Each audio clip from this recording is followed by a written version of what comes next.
ओम शांति। आज 8 जून 2023। आज की शेरवाड़ी की मुख्य पंक्तियाँ हैं। मीठे बच्चे, जैसे बाप को सभी पर तरस आता है, नफ़रत नहीं आती, ऐसे तुम बच्चे भी किसी से नफ़रत मत करो, रहम दिल बनो। जैसे बाप को सभी पे तरस आता है, नफ़रत नहीं आती, ऐसे तुम बच्चे भी किसी से नफ़रत मत करो, रहम दिल बनो। प्रश्न है, रहम दिल बाप का सारे विश्व के प्रति एक ही प्लान है, वह कौन सा? उत्तर है, सभी मनुष्य आत्माओं को तत्वों सहित पतित से पावन बनाना, मुक्ति और जीवन मुक्ति का वर्षा देना। यह एक ही प्लान बाप का है। तुम बच्चे बाप के मददगार हो। तुम्हें पहले अपने पर रहम करना है, श्रीमत पर चल अपने को पावन बनाना है, फिर सभी को विकारों रूपी गंदगी से निकालने की सेवा करनी है। गीत है, कौन आज आया मेरे मन के द्वारे। ओम शांति। कौन आया? बाप आया, भगवान आया। किसके पास? बच्चों के पास। बच्चे किसके पास आए हैं? बाप कहते हैं, मेरे पास। अब तुम सम्मुख बैठे हो, जानते हो बाप बहुत रहम दिल है। बाबा जानते हैं कि इन हमारे बच्चों को माया ने बहुत दुखी पतित किया है। ये बच्चे नहीं जानते। बाबा जानते हैं तो बाप को तरस पड़ता है ना, नफ़रत नहीं आएगी। बाबा कहते हैं, मैंने तुमको सुख के संबंध में भेजा था। 5000 वर्ष की बात है। फिर ड्रामा अनुसार माया ने तुमको दुखी किया। पहले तुम सतो प्रधान थे, फिर रजो तमो में आए हो। ये मैं जानता हूँ। तुम मेरे बच्चे हो, मुझे ही आना होता है तुम बच्चों को पावन बनाने, राज्य भाग्य देने। बच्चे भी समझते हैं बरोबर बाप आया है, प्रेम का सागर, शांति का सागर है, हमको सुख शांति की दुनिया में ले जाते हैं। बाबा जानते हैं ये माया ही सबका बढ़ते बड़ा दुश्मन है, इसलिए मैं आया हूँ। परंतु हूँ मैं विचित्र, इसलिए मुझे पहचानते नहीं, क्योंकि मेरी कोई देह नहीं है। आगे समझते थे कि श्री कृष्ण ने आकर राजयोग सिखाया, स्वर्ग का मालिक बनाया था, परंतु कब और कैसे बनाया ये नहीं जानते। अभी बाप को बहुत रहम आता है, क्योंकि जानते हैं बच्चे माया अर्थात 5 भूतों के वश हो पड़े हैं, परवश हैं। उनको अब लिबरेट करता हूँ। बाबा कहते हैं, बच्चे अब मेरे कारण व इस भारत अथवा सारे यूनिवर्स के कारण तुम मेरी मत पर चलो, मुझे याद करो और रहम दिल भी बनो। सबको बाप का परिचय दो। जज लोग भी गॉड का कसम उठाते हैं, परंतु क्यों ये कोई नहीं जानते गॉड है कौन। सिर्फ गॉड कह देते हैं। फादर शब्द भी है। जब कसम उठवाते हैं तो उनको समझ में ही नहीं आता है, कह देते हैं गॉड फादर का कसम उठाओ, परंतु फादर को तो जानते ही नहीं। अब तुम बच्चे जानते हो वह गॉड फादर है, कसम उठाते हैं क्योंकि समझते हैं अगर हम कुछ उल्टा कर्म करेंगे तो बाप सजा देंगे। जैसे घर में बच्चे उल्टा काम करते तो उनको डर रहता है बाप थप्पड़ ना मारे, वह कसम गॉड का उठाते हैं, परंतु जानते नहीं कि गॉड कौन है, कैसे सजा देंगे। क्रिश्चियन लोग बाइबल उठाएंगे, कोई गीता उठाएंगे, समझते हैं गीता का भगवान श्री कृष्ण था, तो श्री कृष्ण को सामने रख क्षमा मांगते हैं। समझते हैं अगर हम झूठ बोलेंगे तो वे दंड देंगे। अब ट्रुथ तो बाप को कहेंगे, क्राइस्ट को सारी दुनिया ट्रुथ नहीं कहती। सदा ट्रुथ तो है गॉड फादर, परंतु उसको जानते नहीं। जब बाप अब आए बच्चों को जन्म दे, तब बच्चे बाप को जाने। अभी तुम बच्चे जानते हो बाबा ने अपना बनाया है, इस माता द्वारा रचा है। उनको आदि देव भी कहा जाता है। वास्तव में आदि देवी भी है। अगर मम्मा को आदि देवी कहें तो उनसे बड़ी आदि देवी ये हो जाती है, और ब्रह्मा हो जाती है। ये बड़ी गुह्य बातें हैं। जो विशाल बुद्धि है वही इन बातों को समझ सकते हैं। कहते भी हैं बाप पतित को पावन बनाने वाला है। अच्छा, पावन दुनिया कौन सी है? क्या मुक्ति को पावन दुनिया कहे व जीवन मुक्ति को पावन दुनिया कहे, ये कोई जानते नहीं हैं। गाते तो बहुत हैं, उन्हों की बुद्धि में सिर्फ ये है कि परमात्मा आता है, परंतु उसका रूप आदि नहीं जानते। वे कहते हैं कि परमात्मा सर्वव्यापी है।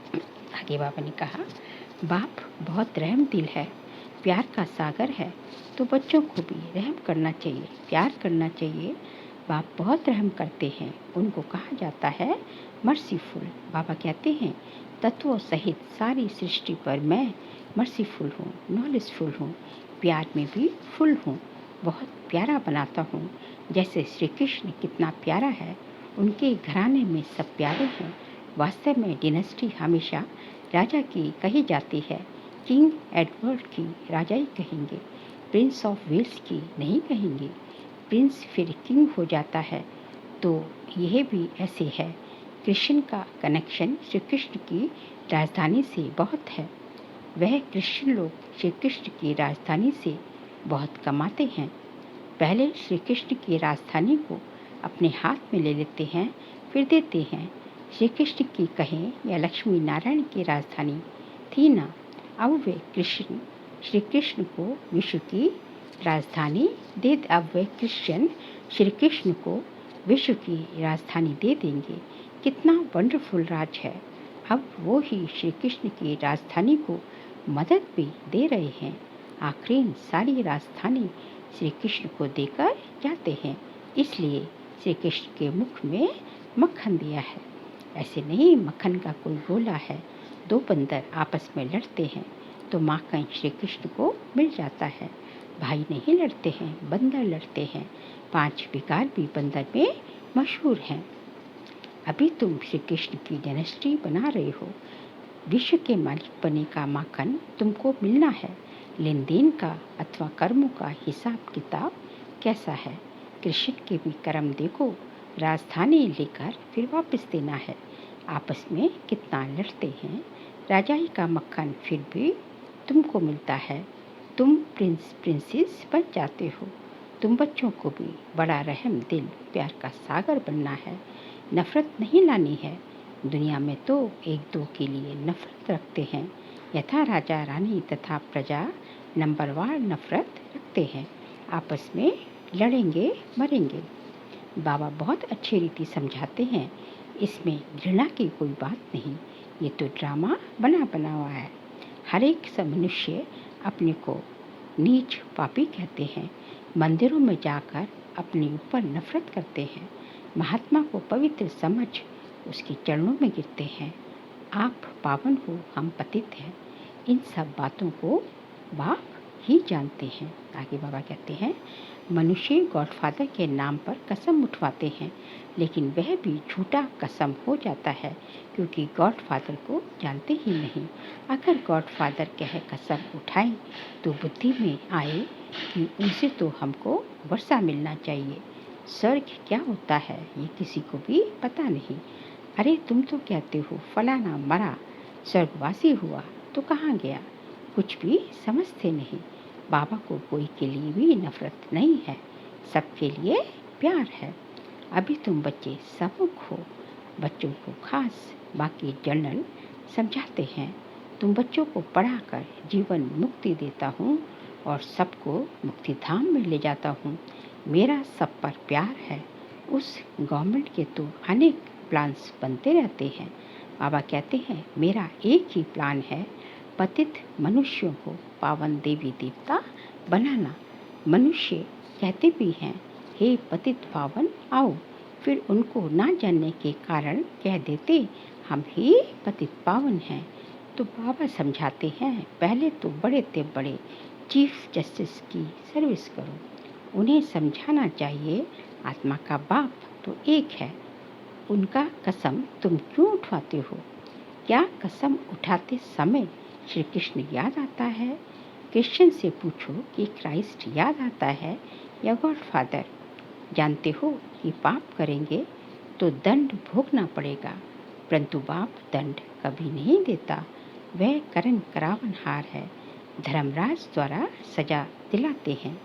गॉड तो मोस्ट विलेबल है, वह झूठे कलंक लगाते हैं कि बाप ही सुख दुख देते हैं, तो क्या बेरहम है? गाते भी हैं मर्सीफुल। बाबा कहते हैं मैं कैसे बेरहमी करूँगा? माया ने तुम्हारे पर बेरहमी की है, मैं तो उनसे छुड़ाता हूँ। माया ने तुमको श्रापित किया है, ये भी खेल है। सुखधाम को दुखधाम होना ही है। भारत ही सुखधाम था, अब दुखधाम है। बाबा फिर सुखधाम का मालिक बनाते हैं परंतु ऐसे थोड़े ही दुखधाम का मालिक खुद ही बनाएंगे। बच्चे कहते हैं बाबा प्यार का सागर है, बाबा आपकी श्रीमत पर चल, हम अपने को पावन बनाएंगे, अपने पर रहम करेंगे। जितना टीचर से पढ़ेंगे उतना अपने ऊपर रहम करेंगे, नहीं तो नापास हो पड़ेंगे। अब तुम्हारी बुद्धि में अच्छी रीति नॉलेज है तुम जानते हो नॉलेजफुल मर्सीफुल पतित से पावन बनाने वाला एक ही परमपिता है, तो उनकी मत पर चलना पड़े। अपनी मत माना रावण की मत, श्रीमत पर ना चल अपनी मत पर, वह किसी मनुष्य की मत पर चलते हैं तो धोखा खा लेते हैं। श्रीमत पर कदम कदम चले तो बेड़ा पार है। चढ़ाई बहुत ऊंची है, माया के तूफान किस्म से आते हैं, परंतु बाप को कोई पर नफरत नहीं है। बच्चों को भी ऐसा बनना चाहिए। अजामिल जैसे पापी तो सभी हैं। एक गीत में भी है ना कि मैं एक छोटा सा बच्चा हूँ, जैसे कहते हैं ना कि मैं एक मांस का बच्चा हूँ। पुराने बच्चे तो आपके बहुत हैं जिनको आप पावन बना रहे हो, तो मुझ छोटे बच्चे को भी पावन बनाओ। तो कहते हैं कि श्रीमत पर चलो तो पुराने से भी अच्छी रीति आगे जा सकते हैं। लिफ्ट भी तो मिलती है ना, इसको जो छोटे बच्चे होते हैं नए बच्चों को लिफ्ट मिलती है, बाबा लिफ्ट देते हैं। देरी से आने से तुमको शक्तियों से योगदान मिलता है। शक्तियाँ भी नंबरवार हैं। ऐसे नहीं कहा जाता है कि तुम शक्तियों से बुद्धि योग लगाओ, नहीं, शक्तियों से तुम शंख ध्वनि सुनो। बुद्धि योग बाबा से लगाना है। बाबा को याद करो तो विकर्म विनाश होंगे। बाबा कहते हैं शक्तियों से जो है तुम शंख ध्वनि सुनो। बुद्धि योग बाबा से लगाना है। बाबा को याद करेंगे तो विकर्म विनाश होंगे। डिंडोरा पिटवाना है। यहाँ कोई अंधश्रद्धा की बात नहीं। कॉलेज में कोई अंधश्रद्धा नहीं हो सकती। ये है God fatherly university. Knowledgeful God father बैठ बच्चों को पढ़ाते हैं। तुम्हारी एम ऑब्जेक्ट है कि हम मनुष्य से देवता बनेंगे। वह मनुष्य से बैरिस्टर बनते तो बुद्धि योग बैरिस्टर के साथ रहता है, डॉक्टर के पास नहीं रहता। ये भी कॉलेज है, ना कि अंधश्रद्धा। एम ऑब्जेक्ट है। गॉड फादर हमको पढ़ाते रहते हैं। गीता में भी भगवान वाच है, परंतु भगवान कौन ये नहीं जानते। ये गीता वाले भी नहीं जानते। ये ब्रह्मा भी कहते हैं हम भी गीता पढ़ते थे, गीता पाठे थे। अभी के मनुष्य शास्त्रों को नहीं मानते। गीता को उठाने से उनकी बुद्धि चली जाती है श्री कृष्ण की तरफ। उसमें उनको सब धर्म वाले नहीं मानेंगे। गीता है सर्वशास्त्रमयी शिरोमणि शिव बाबा की गाई हुई। गॉडफादर कहते हैं वह है स्वर्ग का रचेता। गॉडफादर कहते हैं वह है स्वर्ग का रचेता। तो बाप से तुमको स्वर्ग का प्रसाद मिलना चाहिए या फादर के घर जाना है। भगवान पास जाना चाहते हैं, सब मुक्ति ही चाहते हैं। वह लोग जीवन मुक्ति से क्या जाने। बाप कहते हैं मैं तो पढ़ाता हूँ, मैं फिर सर्वव्यापी कैसे होऊंगा। सर्वव्यापी कहने से मुख ही मीठा नहीं होता। तो बच्चे ये बातें अच्छी रीति धारण करो और बहुत बहुत मीठे बनो। कोई से नफरत नहीं करनी है। सर्जन लोग होते हैं, किसको कैसी भी गंदी बीमारी होती है तो भी उनको तरस पड़ता है और शफा देते हैं। समझते भी हैं कुछ खराब काम किया है उसका ये कर्म भोग है। बाबा कहते हैं माया की प्रविष्टता होने से मनुष्यों से विकार भी होते हैं और पतित बन जाते हैं, 5 विकारों को खराब समझते हैं। तब तो सन्यासी भी भागते हैं। पवित्रता का मान बहुत है, ये तो समझते हो। हम पहले देवताओं को नमन करते हैं, पीछे सन्यासियों को किया है, क्योंकि वह भी पावन बनते हैं, सन्यासी भी पावन बनते हैं। अच्छा, मीठे मीठे सिखिल दे बच्चों प्रति माता पिता बाप दादा का याद प्यार और गुड मॉर्निंग। रूहानी बाप की रूहानी बच्चों को नमस्ते। हम रूहानी बच्चों की रूहानी बाप दादा को नमस्ते नमस्ते नमस्ते। सार के लिए पहुँच से अच्छी रीति पढ़कर श्रीमत पर चल, पावन बन अपने घर आप पर रहम करना है। कभी भी बेरहमी नहीं बनना है, किसी से भी नफरत या घृणा नहीं करनी है। बाप समान प्यार का सागर बनना है। आज का बाबा का वरदान है सूक्ष्म शक्तियों द्वारा स्थूल कर्मेंद्रियों को संयम नियम में चलाने वाले स्वराज्य अधिकारी भव। सूक्ष्म शक्तियों द्वारा स्थूल कर्मेंद्रियों को संयम नियम में चलाने वाले स्वराज्य अधिकारी भव। सबसे पहले अपनी सूक्ष्म शक्तियों की रिजल्ट को चेक करो। जो विशेष मन बुद्धि और संस्कारों पर पूरा कंट्रोल रखते हैं, उन्हें ही स्वराज्य अधिकारी कहा जाता है। ये सूक्ष्म शक्तियाँ ही स्थूल कर्मेंद्रियों को संयम और नियम से चला सकती हैं। जो अपनी सूक्ष्म शक्तियों को हैंडल कर लेते हैं, वे दूसरों को भी हैंडल कर सकते हैं। स्व के ऊपर कंट्रोलिंग और रूलिंग पावर सर्व के लिए यथार्थ हैंडलिंग पावर बन जाती है।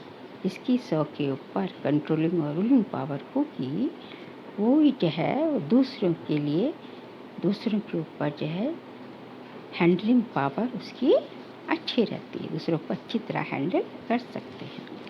आज का स्लोगन है जिनके साथ 1000 भुजाओं वाला बाप है, वह कभी दिल शिकस्त नहीं हो सकते। जिनके साथ 1000 भुजाओं वाला बाप है, वह कभी दिल शिकस्त नहीं हो सकती। बाबा कहते हैं कि जिनके साथ जो है 1000 भुजाओं वाला बाप साथी है, साथी भी है और साथ भी है, तो वे कभी दिल शिकस्त हो ही नहीं सकते, क्योंकि सर्वशक्तिवान उनका साथी है और सर्वशक्तिवान उनका साथ है। सर्वशक्तिवान की कंपनी भी है और सर्वशक्तिवान की कंपनी में भी है। तो जब जो है दुनिया का वाला, दुनिया को चलाने वाला ही खुद तुम्हारा बन गया, तो और किसकी ज़रूरत है। इसलिए जिनके साथ जो है बाबा कहते हैं 1000 भुजाओं वाला भगवान साथ है, बाप साथ है, तो वो कभी जो है दिल शिकस्त, मतलब जो है वो कभी जो है उनका मनोबल कभी भी नीचे हो ही नहीं सकता, जो है वो कभी हार खा ही नहीं सकते। अच्छा, ओम शांति।